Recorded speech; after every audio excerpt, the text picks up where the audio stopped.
Hello everyone, welcome back to my channel. আমার আরও একটা নতুন ব্লগে তোমাদের সকলকে জানাই অনেক অনেক স্বাগত।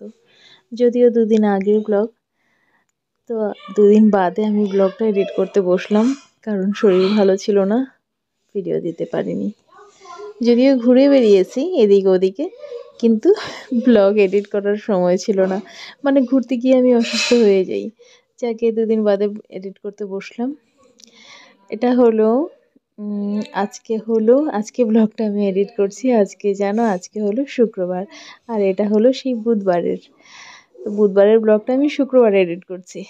তো এখানে সকালে ভাত বসিয়েছিলাম, সকালে না দুপুরে 11টার মতো বাজছিল তখন। আর দেখো আমাদের বাড়ির হলুদ গাছ, হলুদ সুন্দর সুন্দর হলুদ। জায়গাটা পরিষ্কার করলাম, দেখো। কি করবা? না না না, এগুলা কাটবো না, ওটা এমনি উঠাইছি। এই যে হলুদ, গাছের হলুদ, এইগুলো এখন মাটি দিয়ে ঢাকবো। এগুলো তুলে আর কি করবো? যে সব এই যে মাটির থেকে বেরোচ্ছে, এগুলো মাটি দিয়ে ঢাকবো, মাটি দিয়ে ঢাকবো। দিচ্ছি না, মাটি জঙ্গল দিবি না, মাটি তুলে তুলে মাটি দিতে হবে।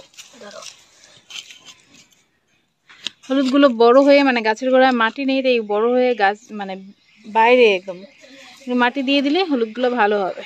তাই একটুখানি মাটি দিয়ে দিই গাছগুলোয়। হ্যাঁ, সুন্দর করে দিতে হবে। ওখানে গর্ত করিস না, আবির হেল্প করতে আসছে আমাকে, ও হেল্প করে।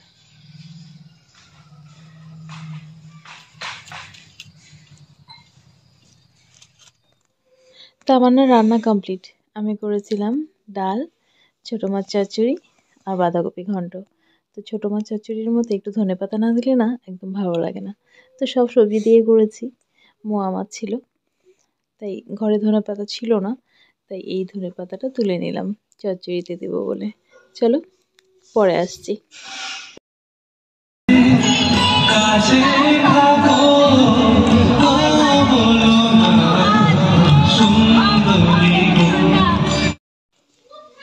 Good evening. দেখো আমি চলে এলাম একদম সন্ধেবেলা বান্ধবীদের সঙ্গে মেলা ঘুরতে। তো এর আগের দিন এসেছিলাম আয়ান আবিরকে নিয়ে, তো আজকে ফ্রেন্ডদের সঙ্গে এলাম, আয়ান আবিরকেও নিয়ে এসেছি। চলো মেলা ঘুরি।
বাড়ি চলে আসছি, বাচ্চা হলো 8:20। হুড়মুড় করে ফিরলাম, বাপরে বাপ। আর যে ফেরার পথে রোল নিয়েছিলাম, যে একটু একটু করে, মানে বেশি না, হাফ হাফ করে খাচ্ছি।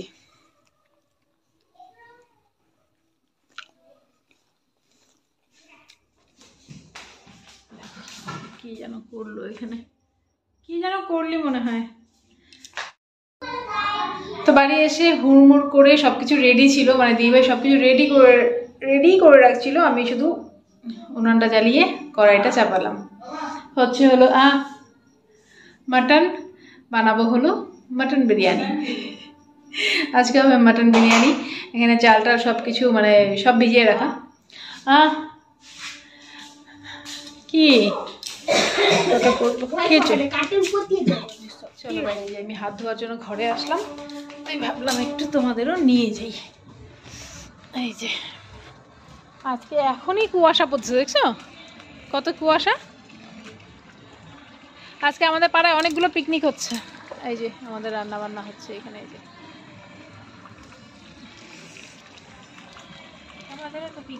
আমাদেরও পিকনিক, আমাদের তো ডেইলি পিকনিক। শুধু রোজ বক্সটা থাকে না, বক্স আশেপাশে বাজে।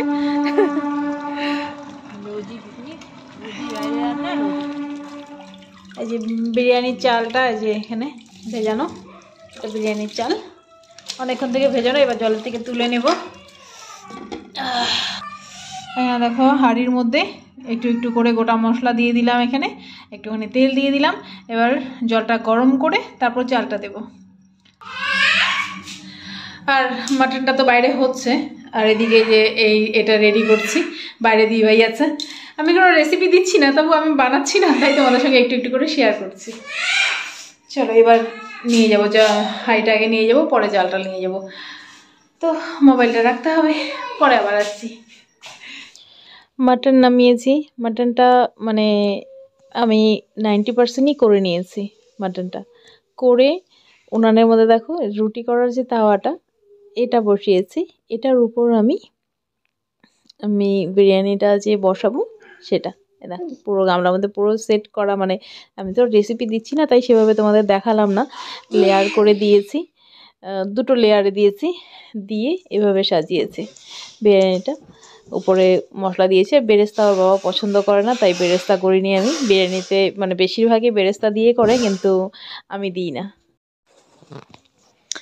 তখন বিরিয়ানিটা আমার কমপ্লিট। আমি এখানে 30 মিনিটের মতো মানে উনানটা জ্বালিয়ে রেখেছিলাম। পুরো মানে হিট বেশি জোরে দিইনি, আগুনটা হালকা হালকা ছিল। আর যে কালারটা দেখছো ওটা কিন্তু বাসন্তী কালার।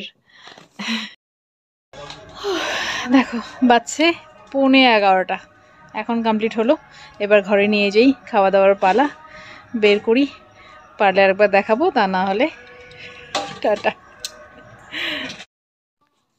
দেখো সবার খাওয়া মোটামুটি কমপ্লিট, ছেলেদের খাইয়ে দিয়েছি, আর এখন আমরা খাবো। তো আমাদের খাবার নিয়ে নিলাম, এখানে কিন্তু আমাদের দুজনের। আর বিরিয়ানিটা সত্যি মানে নিজে করেছি বলে বলতে হয় না, সত্যি দারুণ হয়েছিল। তো শেষে দাদাও বলেছে যে খুব ভালো হয়েছিল, আমি যতদিন বিরিয়ানি করেছি তার থেকে সেরা বিরিয়ানি ছিল, দাদা বলেছে। তো ব্যাস আর কি চাই বলো। সব মানে খাটনি, যখন এই একটা কথা বলা হয় না রান্নার সম্বন্ধে, সব খাটনি একদম নিমেষে ছুমন্তর হয়ে যায়। তো সত্যি ভীষণ খুশি লাগলো যে মানে আমি রান্নাটা করেছি, সবার ভালো লেগেছে, এই আর কি। এই যে ওকে দিলাম, তবে ও আমার কিছু বলেনি, খাওয়া দাওয়া নিয়ে প্রশংসা করতে বলে ও তো পছন্দ করে না, তবে দাদা বলে, ভালো খারাপ দাদা বলে দেয়। যাকে আমার এই ছোট্ট ব্লগটা আমি এখানে শেষ করছি। সবাই ভালো থেকো, সুস্থ থাকো, সাবধানে থাকো। আবার একটা নতুন ব্লগ নিয়ে দেখা হচ্ছে। তো শরীরটা ভালো ছিল না বলে 2 দিন গ্যাপ হয়ে গেল, চেষ্টা করব আগে যেন গ্যাপ না পড়ে। Good night.